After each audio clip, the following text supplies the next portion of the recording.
এই হাঁসের বাচ্চাটা পার্ক থেকে ছেলেটাকে ফলো করতে করতে তার বাড়ি পর্যন্ত চলে আসে। তবে ছেলেটা হাঁসটাকে তাড়িয়ে না দিয়ে নিজের হাতে করেই খেতে দেয় এবং যখন তার পেট ভরে যায় সে ছেলেটার হাতের মধ্যেই শান্তভাবে ঘুমিয়ে পড়ে। সেদিনের পর থেকে হাঁসের বাচ্চাটা তার বাড়িতেই থাকতে শুরু করে। যখন ছেলেটা লুকিয়ে পড়তো তখন সারা বাড়িতে সে ছেলেটাকে খুঁজে বেড়াতো। ধীরে ধীরে হাঁসের বাচ্চাটা যখন বড় হয়ে যায় তখনও সে ছেলেটার সঙ্গ ছাড়তেই চাইতো না এবং বড় হওয়ার পরেও সে ছেলেটার হাতের কাছেই ঘুমোতে পছন্দ করত।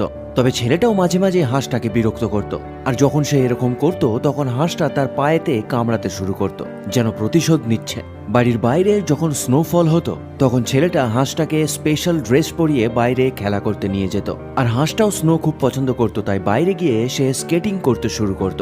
তবে শীতকালের পরে যখন বসন্তকাল আসতো তখন ছেলেটা বাগান থেকে সুন্দর সুন্দর ফুল তুলে তার মাথায় পরিয়ে দিত। এমনকি তার জন্য একটা দোলনাও তৈরি করেছিল সে। গ্রীষ্ম, বর্ষা, শীত যে ঋতুই আসুক না কেন তাদের দুজনের বন্ধুত্ব